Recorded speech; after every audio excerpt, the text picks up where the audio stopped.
आजादी के 75-76 साल भी हम संघर्ष कर रहे हैं कि हमें आजादी मिल पाए, संविधान लागू होने के बाद इस देश में तो ब्राह्मणों की व्यवस्था था, ब्राह्मण क्षत्रिय वैश्य शूद्र व्यवस्था था, जो वैदिक व्यवस्था था, वैदिक व्यवस्था के अंतर्गत जो है आप देख सकते हैं कि 6743 जातियों में समाज को बांटा गया था और हर जाति में 7 जाति बना करके 47,000 जातियां बनाई गई थी। देख रहे हैं तब बाबा साहब अम्बेडकर ने सारी जातियों को समाप्त करके भारत को एक सूत्र में बांधते हुए बाबा साहब ने 5 क्लास बना दिए। वो 5 क्लास संवैधानिक क्लास है, SC, ST, OBC, जनरल जनजाति अत्याचार निवारण अधिनियम की तरह ही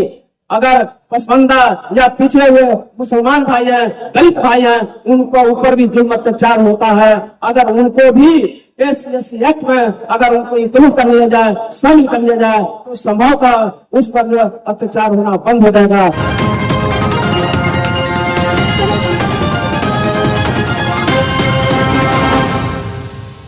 मुस्लिम मोर्चा के द्वारा आयोजित हिम्मत बचाओ अमृत बचाओ के तहत बापू सभागार में जो कार्यक्रम आयोजित की गई और इस कार्यक्रम के मुख्य मेहमान गवर्नर साहब उद्घाटन करता में थे और इस कार्यक्रम के सूत्रधार पूर्व सांसद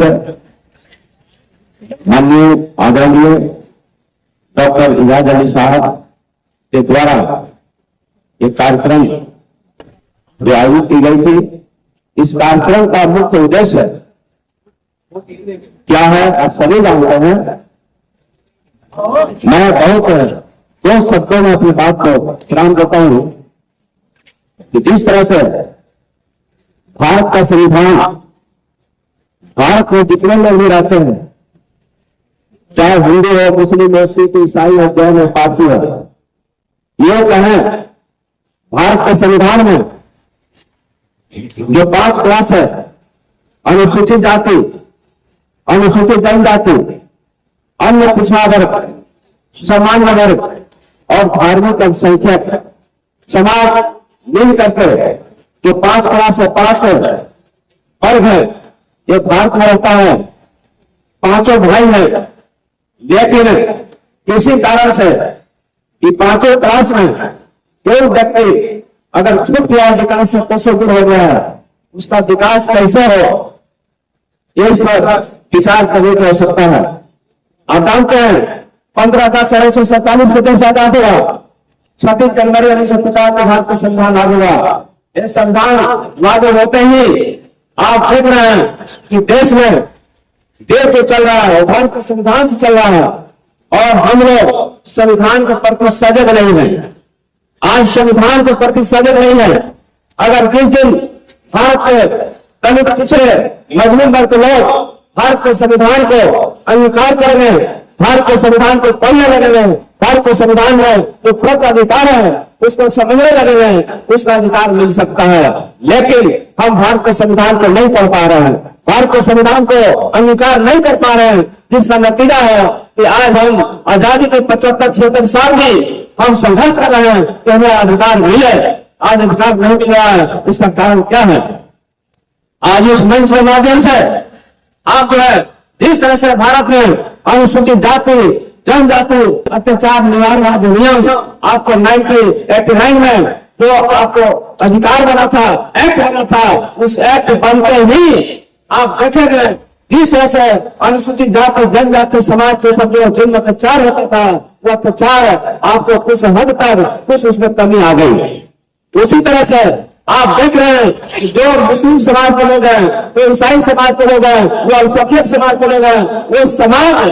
कोई बाहर का समाज का नहीं है, वो भारत का ही मूल निवासी है, भारत के लोग भी हैं। जिस तरह से आप देख सकते हैं आजादी के पहले संविधान लागू होने के पहले इस देश में तो ब्राह्मणों की व्यवस्था था, ब्राह्मण क्षत्रिय वैश्य शूद्र व्यवस्था था, जो वैदिक व्यवस्था था, वैदिक व्यवस्था के अंतर्गत जो है आप देख सकते हैं कि 6743 जातियों में समाज को बांटा गया था और हर जाति में 7 जाति बना करके 47,000 जातियां बनाई गई थी। लेकिन तब बाबा साहब डॉक्टर अम्बेडकर ने सारी जातियों को समाप्त करके भारत को एक सूत्र में बांधते हुए बाबा साहब ने 5 क्लास बना दिए। वो 5 क्लास संविधान क्लास है, SC, ST, OBC, जनरल और माइनॉरिटी। और उसी माइनॉरिटी समाज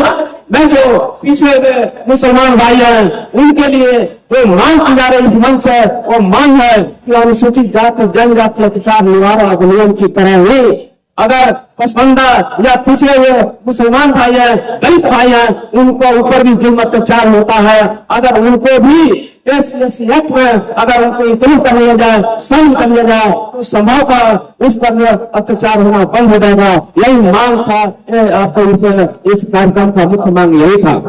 लेकिन हम ये कहना चाहते हैं, ये कार्यक्रम है, आप जरूरत इस बात की है कि हम लोग संविधान के प्रति सजग नहीं है। आज जितने भी लोग यहाँ पर हैं, अगर आपका अधिकार मिल सकता है तो संविधान से मिल सकता है, लेकिन संविधान हम आप देख रहे थे, आप जो शुरुआती दौर में संविधान था और आज संविधान देख लीजिए, काफी अंतर हो गया है, बहुत अंतर हो गया है। लेकिन संविधान के प्रति हम सजग नहीं है। आज जिस तरह से हम किसी जाति धर्म किसी पार्टी के नाम नहीं देना चाह रहे हैं, लेकिन इस देश में एक अम्बेडकरवाद है और अम्बेडकरवाद का जस्ट अपोजिट जो है आपको मनवाद है, और मनवाद कहीं भी हो सकता है। कोई जाति धर्म से मनवाद का मतलब नहीं है। मतलब है, अगर अम्बेडकरवाद का मतलब होता है समतामूलक समाज बनाना, अम्बेडकरवाद का मतलब होता है भारत के सभी जो वंचित समाज को अधिकार दिलाना, आपको अम्बेडकर का मतलब होता है भारत का संविधान की रक्षा करना। अम्बेडकर का मतलब होता है यह समाज, वो भारतीय समाज, सभी समाज को आपको समान अधिकार मिले, वो भारत का संविधान कहता है।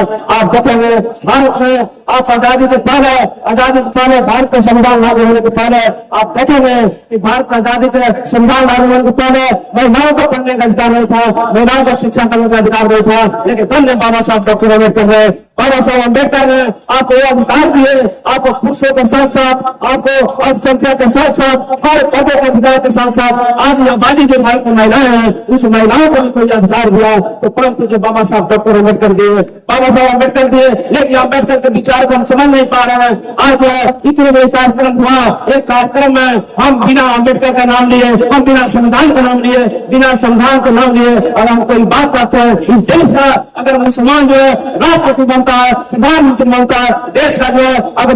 दलित शोषित वंचित वर्ग का व्यक्ति MP, MLA और मिनिस्टर बनता है, वो भारत का संविधान इजाजत देता है, बाबा साहब अम्बेडकर का संविधान इजाजत देता है। लेकिन हम बाबा साहब अम्बेडकर के विचार को समझ नहीं पाते हैं। बाबा साहब के विचारों को नहीं समझने की वजह से हम अपने खाई में चले जा रहे हैं। इसलिए तमाम यहाँ पर जितने भी लोग हैं, हम समझते हैं आप धार्मिक होने से आपको अपने आत्मसात कीजिए, हर धर्मों का अधिकार है। भारत का धर्मनिरपेक्ष संविधान ये बाबा साहब अम्बेडकर नहीं होते, इस देश में धर्मनिरपेक्ष संविधान नहीं होता। अगर धर्मनिरपेक्ष संविधान है, यहाँ पर मुसलमानों को, ईसाइयों को, जैन को, पारसी को, सभी धर्मों का आपको जीने और स्वतंत्र रूप से कार्य करने का अधिकार है। और बाबा साहब अम्बेडकर का संविधान ही कहता है अगर संवैधानिक तरह से जिस तरह से यहाँ पर जितने लोग भी हैं इकट्ठे हुए थे, सभी लोगों का जो मांग है, डिमांड है, हमारे हाजी साहब यहाँ भी है, आपको सरवर साहब है, इनसे भी हम इंस्पायर है, उन लोगों ने जिस तरह से कार्य कर रहा है। मैं बीते आजाद कांग्रेस प्रभारी आजाद समाज पार्टी, मैं पूरे तौर पर आजाद समाज पार्टी का सिपाही हूँ। हमारे नेता आपको जानते हैं भाई चंद्रशेखर आजाद जी, जिस तरह से पार्लियामेंट में चाहे वो शेड्यूल कास्ट का मामला हो, चाहे शेड्यूल कास्ट का मामला हो, चाहे OBC का मामला हो, चाहे धार्मिक अल्पसंख्यक का मामला हो, हर मामले को उठाते हैं। मैं भी आपके साथ, मैं भी शेड्यूल कास्ट से आता हूँ, दलित समाज से आता हूँ, मैं भी आपको दलित समाज का पीड़ा को जानता हूँ, अनुसूचित जाति जनजाति अत्याचार निवारण अधिनियम के तहत जाता हूँ। जिस तरह से एक लगने के साथ जो इस वर्गों का साथ जो खेला कुछ कम हुआ है, इसी तरह से मैं चाहता हूँ ये वंचित समाज जो है, जो मुस्लिम समाज का जो वंचित समाज है, इस समाज को भी अनुसूचित जाति जनजाति अत्याचार निवारण अधिनियम में भी शामिल किया जाए। इस्लाम का लोग समर्थन करते हैं। लेकिन एक बात कहना चाहते हैं, इस मंच के माध्यम से कहना चाहते हैं, आप सभी भाई अनुसूचित जाति जनजाति विरोध करते हैं, लेकिन आज दुख की बात है, आप देख लीजिएगा दुख की बात है, आज अनुसूचित जाति जनजाति के अंतर्गत जो भी FIR दर्ज होता है, FIR दर्ज होने के बाद आज इतनी एससी एक्ट एक को इतना कमजोर कर दिया गया, इतना कमजोर कर दिया है भारत सरकार ने, राज्य सरकारों ने आप इतना कमजोर कर दिया एससी एक्ट। वो आप है हमारे भाई एससी एक्ट को जितना मजबूत समझ रहे हैं, आज से देख रहे हैं एससी एक्ट मजबूत नहीं है। क्यों नहीं है? एससी एक्ट के तहत अगर FIR दर्ज होता है तो थाना में आपको यूनिवर्सिटी धारा 35 यूनिवर्सिटी धारा 35 के अंतर्गत जो है वो थानादार दे देता है और ये दे देता है। इसका मतलब है SC ST को कमजोर कर दिया गया। इसलिए मैं तमाम भाइयों से कहना चाहता हूँ, हम जो है SC ST अंतर्गत जो है मुस्लिम दलित शोषित समाज के लोगों को SC ST एक्ट में शामिल किया जाए और साथ ही हम सभी मिल करके पूरे देश में पुरजोर आवाज बने, अम्बेडकर के विचारों को बने, भारत का संविधान को मजबूत करें और SC ST एक्ट को मजबूत करने के लिए भी हम लोग आपको तत्पर है। इन्हीं सत्यों के साथ आप सबका आभार व्यक्त करते हैं, आप सबको आभार व्यक्त करते हुए मैं सबको जय भीम, जय भारत, जय संविधान, बहुत बहुत धन्यवाद।